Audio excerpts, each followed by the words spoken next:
निर्माण होतील तिथे आम्ही नेत्यांशी बोलू. चर्चेच्या पहिल्या फेरीमध्ये भाजपकडनं शिवसेनेला 52 जागांचा प्रस्ताव दिला गेला, हे खरं आहे? असा कुठलाही प्रस्ताव कुणीही कोणाला दिलेला नाही. त्यांनी आम्हाला काही प्रस्ताव दिला नाही किंवा आम्ही त्यांनाही काही प्रस्ताव दिला नाही.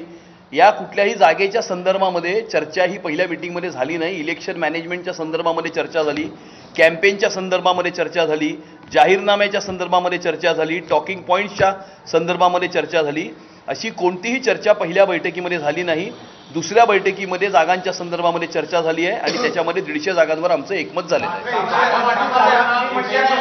महायुतीमध्ये जाणार आहे, पण राष्ट्रवादीचा एकही नेता दिसत नाही. राष्ट्रवादी मुंबईमध्ये एकत्र असणार. आमची ही भूमिका आहे की नवाब मलिक यांच्या नेतृत्वातल्या राष्ट्रवादी काँग्रेस पार्टीबरोबर आमचं काही देणं घेणं नाही.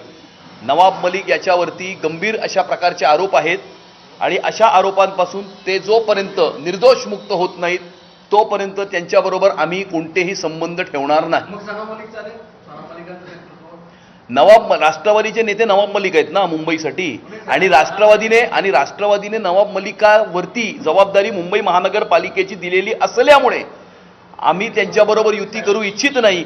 उद्या जर राष्ट्रवादीने आपली भूमिका बदलली आणि नवाब मलिक सोडून जर दुसऱ्या कुठल्या नेत्यावरती मुंबईची जबाबदारी टाकली तर त्यांचं स्वागत आहे.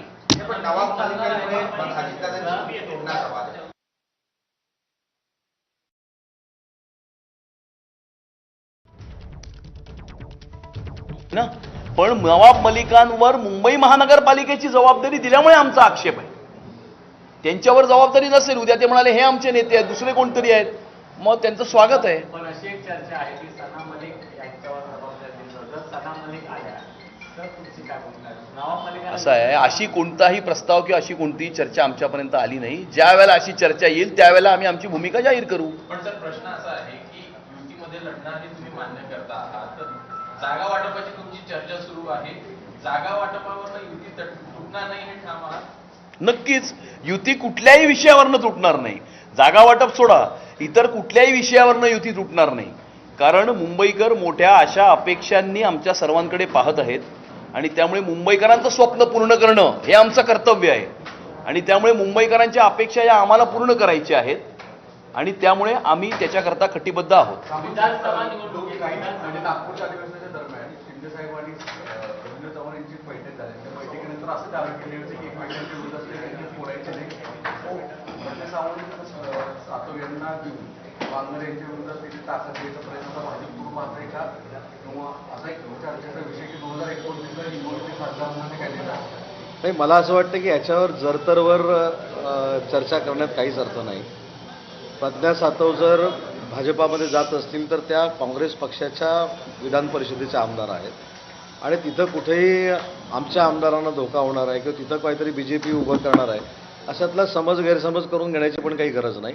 मुद्दा असा राहतो की रवींद्र चव्हाण साहेबांची आणि आमचे मुख्य नेते एकनाथ शिंदे साहेबांची जी बैठक झाली याच विषयावर झाली की आपल्यामधलं बॉन्डिंग जे आहे ते अतिशय चांगलं असलं पाहिजे.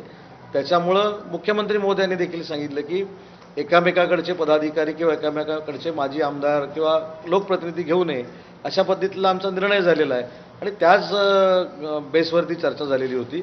मला असं वाटतं की सातव मॅडम BJPमध्ये जाण्यामुळं BJP आम्हाला काहीतरी काउंटर करते असं आम्ही शिवसेना म्हणून मानत नाही. भाजपमध्ये घेण्यात आला तर ती सिटिंग सीट शिवसेनेची होती, तर त्या ठिकाणी शिवसेनेची ज्या सिटिंग सीट असतील त्यावरती जर भाजप दावा करणार असेल तर त्याची काही अंडरस्टँडिंग होणार आहे? मला असं वाटतं की यादी जाहीर झाल्यानंतर आपल्या लक्षात येईल ना. आता ठाकरे मधून कटण्यामुळे विधान परिषदेचं विरोधी पक्षनेते पदाचं त्यांचं दलित निघालेलं आहे, त्यांची संख्या कमी झालेली आहे, ही खेळी म्हणायची का? राजकारणामध्ये राजकारण करत असताना सगळेच खेळी करूनच राजकारण करत असतात. त्याच्यामुळे तुम्ही खेळी समजा, त्याच्यामध्ये रणनीती समजा, अजून काय समजायचं ते समजा. परंतु सातव मॅडम जर आमच्या महायुतीमध्ये येत असतील म्हणजे भाजपामध्ये येत असतील तर आम्हाला देखील आनंद आहे. ठाकरे बंधूंचं सध्याला वेट दिसत आहे. जोपर्यंत महायुतीकडनं रणनीती ठरवली जात नाही किंवा जागा वाटपाच्या संदर्भात काही गोष्टी म्हणजे एक तुम्ही मान्य केलं ते बरं केलं की आमच्यावर अवलंबून ती आहे.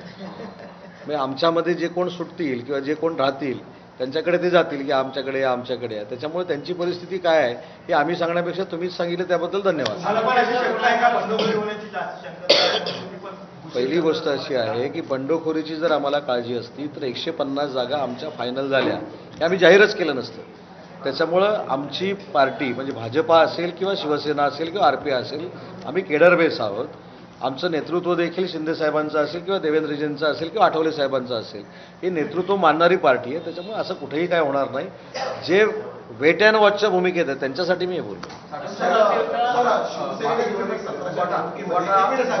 बट 86 जागा जिंकलेल्या होत्या. त्या 86 जागांवरती आता या युतीमध्ये तुम्ही दावा करता की काही जागा त्या ठाकरेंसोबतच नगरसेवक आहेत, त्या तुम्ही सोडलेल्या आहेत. हा तिसऱ्यांदा प्रश्न आहे. अभंग तोच आहे, चाल बदललेली आहे फक्त. उत्तर पण तेच आहे. यादी जाहीर झाल्यानंतर तुमच्या सगळ्या शंका दूर होतील. शरद पवारांच्या माध्यमातून एक मिनिट शरद पवारांच्या माध्यमातून दिल्लीतल्या काँग्रेसच्या नेत्यांशी संवाद सुरू आहे की ज्याच्यामध्ये उभाटा काँग्रेस आणि मनसे असं एकत्रित यावं. जर मुळात त्याच्या मागचा असा अजेंडा सांगितला जातो की अल्पसंख्याक समुदायाच्या मतांना विभाज्य होऊ नये आणि त्याचा फटका बसू नये. तुमच्या विरोधी पक्षाच्या संदर्भामध्ये हे कॅल्क्युलेशन खरंच असं विधानसभेला एकत्र होतेच ना. विधानसभेला एकत्र असूनही 50 जागा आल्या तिघांच्या एकत्र. त्यामुळे कुणीही एकत्र आलं तरी काही फरक पडत नाही, कारण मुंबईकरांचा निर्णय हा पक्का आहे आणि मुंबईकरांनी आपल्या मनामध्ये निर्णय हा ऑलरेडी केलेला आहे. तो निर्णय फक्त 15 तारखेला त्या इलेक्शनच्या बूथमध्ये बटन दाबणं हे एवढंच बाकी आहे आणि त्यामुळे त्यांना उत्तर हे मुंबईकर देतील. चला एक लास्ट हिंदीमध्ये बोलतो. हिंदी नाही झालं ना. जाहीरनामा महायुतीचा एकत्र येणार आहे की भाजप आणि शिवसेना वेगवेगळ्या स्वतंत्र जाहीरनामा? ते येणाऱ्या काळामध्ये आम्ही तुम्हाला सांगू. तेव्हा 150 जागांवर आमचं एकमत झालेलं असून लवकरच ज्या उर्वरित जागांच्या बाबतीत